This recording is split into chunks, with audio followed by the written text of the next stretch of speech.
Hola, soy Codewar. Bienvenido a un nuevo video de cómo desarrollar un carrito de compras. Bien, nos hayamos quedado aquí donde ya podemos cambiar los valores de la cantidad. Sin embargo, no tiene límite, nosotros podemos darle hasta donde queramos o no. Sí tiene límite, miren. No permite más, ¿por qué?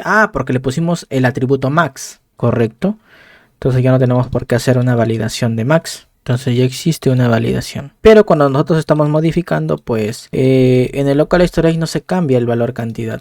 Pero eso lo vamos a hacer luego. Lo que ahora me interesa es un método que ni bien entramos en esta vista se está ejecutando. Se debería ejecutar. ¿Cuál es? Pues el cálculo de esta información. Obvio que cuando nosotros entremos no va a haber ningún producto activado porque todavía no existe la funcionalidad de estos checkbox. Pero la lógica la vamos a realizar según lo que nosotros pensamos, ¿correcto? Lo primero que yo voy a hacer es tener todos los checkbox de todos los productos. Y para eso yo tengo que agregarle una clase para poder seleccionar todos los checkbox. No me interesa si están activos o inactivos. Todos los checkbox, menos el de aquí. Porque el de aquí, si bien recuerdo, tiene un identificador propio que se llama checkall. Entonces no hay problema. Solamente estos checkbox. ¿Pues para qué? Para poder comparar si mediante los productos que están activos en el local storage son igual a la cantidad de checkbox que hay. Porque si es así, si es igual, deberíamos activar este checkbox que selecciona todo. ¿Por qué? Porque se supone que todos los productos están seleccionados. Basta que uno de ellos no esté activo, pues esto se tiene que desactivar. Ahora, vamos a eliminar aquí esto. Puede pasar que no haya ningún producto. Entonces, al ir aquí, ¿qué está pasando? ¿Cuántos productos tengo en el local storage? 0. ¿Cuántos checkbox hay aquí? O sea, de los productos. 0. Entonces, no tiene por qué activarse el de aquí. Sin embargo, con esa lógica que hicimos, lo debería seleccionar. Entonces, cuando en el local storage no hay ningún producto que está activo, esto se debería desactivar. Para cualquier otro caso, si hay uno, siempre y cuando, como digo, las igualdades se cumplan con la cantidad de checkbox y la cantidad de productos activos en el local storage, pues apenas haya uno, pues se debería activar. Luego lo vamos a ver, como dije, esto es lo que está pasando ahora en mi lógica. Luego posiblemente la cambiemos, pero esa es nuestra primera idea. Así que vamos al Visual Studio. Bien, entonces vamos aquí al checkbox, que es el de acá. Y le vamos a agregar una clase que se va a llamar check item. ¿Correcto? Entonces voy a crear mi método de calcular datos. Voy aquí a función. Se va a llamar calcular datos. No va a tener parámetros. ¿Por qué?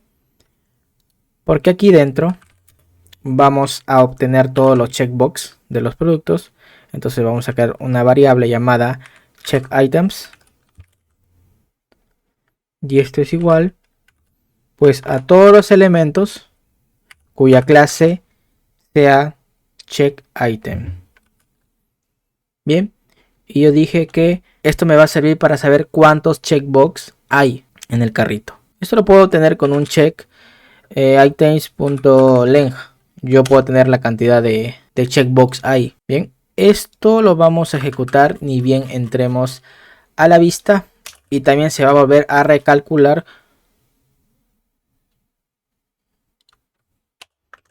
cuando llamemos a la función obtener carrito de compras. Esto lo vamos a borrar. Ahora, ¿por qué? Porque este método se va a hacer varias veces. La primera va a ser apenas entremos a la vista. La segunda va a ser cuando volvamos a llamar a la variable obtener carrito, porque esto se va a volver a graficar. También vamos a volver a llamar cuando vamos a eliminar un producto, porque se tiene que volver a recalcular. También vamos a hacerlo cuando se edite la cantidad de producto. O sea, hay muchos métodos que van a utilizar justamente este método propiamente dicho.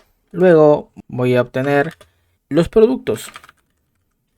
¿De dónde? Pues de local storage. Vamos a obtener local storage. Yo tengo allí los productos. Voy a crear una variable subtotal que me va a ayudar a ejecutar los cálculos, que va a inicializar en 0, y voy a obtener una variable más que me va a servir como contador.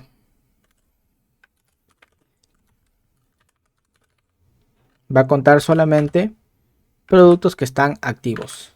Entonces automáticamente yo voy a hacer un for each y voy a recorrer a la variable productos. La variable es producto, la variable que va a ser la iteración. Y la única forma que yo calcule subtotales es que siempre y cuando el producto esté seleccionado, o sea, esté activo. Entonces voy a poner aquí un if. Entonces voy a poner producto punto activo. Si está como verdadero, pues va a entrar. O sea, aquel producto que esté activo va a entrar a este if. Bien. Y vamos a hacer la sumatoria al subtotal. Utilizamos esto para sumar. ¿Y cómo podemos hallar el subtotal? Esto ya lo hemos visto antes. Tenemos que multiplicar pues el precio por la cantidad que está por comprarse, porque producto tiene un dato llamado también cantidad sola, que es el stock, por así decirlo, y hay otra que se llama cantidad a comprar, que es lo que el usuario está seleccionando que quiere comprar. Entonces voy aquí a decirle que vamos a multiplicar un número. Entonces pongo aquí producto y la variable se llama cantidad a comprar. Bien, lo vamos a multiplicar por otro dato que va a ser un tipo número, y eso está en precio. El precio por la cantidad a comprar. Bien, y aquí automáticamente vamos a aumentar el contador en 1. Entonces ya tenemos la cantidad de productos que están activos y el subtotal de solamente los productos que están activos. Finalizando, aquí voy a poner pues el subtotal y este contador. Se supone que va a estar en 0 ambos. ¿Por qué? Porque los productos están como falsos. Todavía no está la funcionalidad del checkbox. Miren, está como 0 aquí, 0 y 0. Pero tiene sentido lo que estamos haciendo. Vamos a Visual Studio. Una vez que nosotros calculamos los productos que están activos en el local storage y el subtotal, vamos a proceder a hacer esa validación que yo les dije.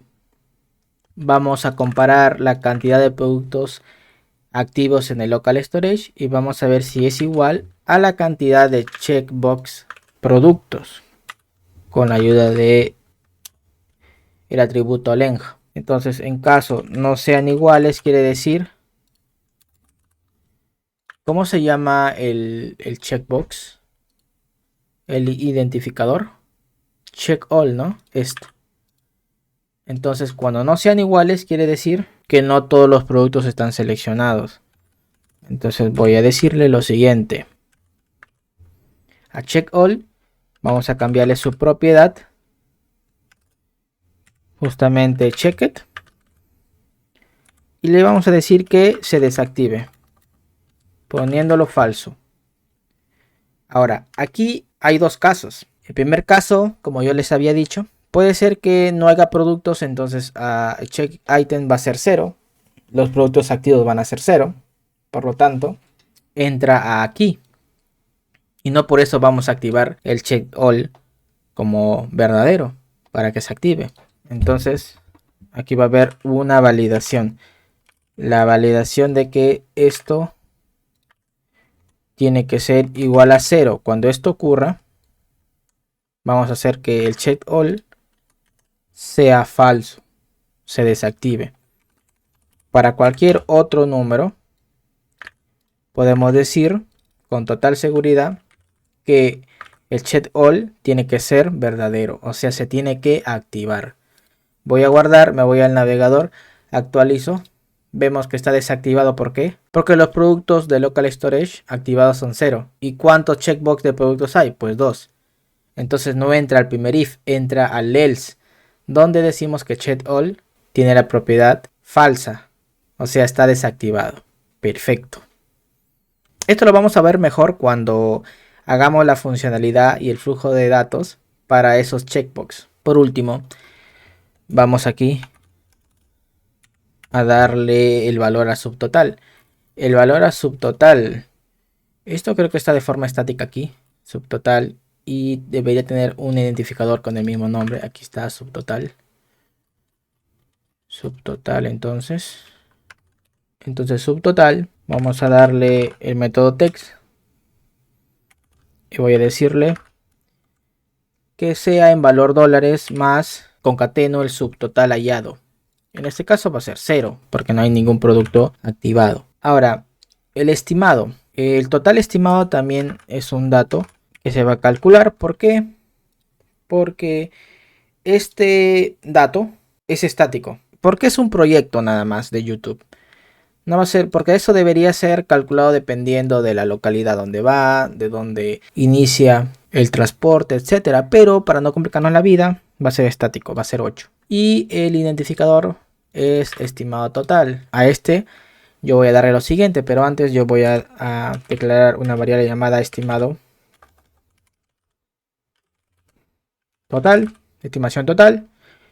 Pongo subtotal y le voy a agregar ese dato estático. Pero ese dato estático puede ser que lo usemos más adelante, así que lo voy a realizar de forma global. Un var envío. Y esto va a ser igual a 8.0. Entonces esto al final, voy a primero a minimizar esto. Esto al final voy a sumarlo más el envío. Ahora yo ya puedo enviarlo mediante el texto. Justamente esto. Así. Voy a guardar y nos vamos al navegador. Actualizo. Sale 0 y como estimación total es 8. ¿Por qué? Porque el envío sí existe, ¿no? Entonces 0 más 8 es 8. Perfecto. Con esto ya hicimos nuestro método principal. Si te gusta mi contenido, por favor, dale like, suscríbete a mi canal si todavía no lo has hecho. Comparte con tus amigos para que más gente sepa que estoy brindando este tipo de información. Dale like a mi página de Facebook, únete a mi Discord y nos vemos en un siguiente video. Chao.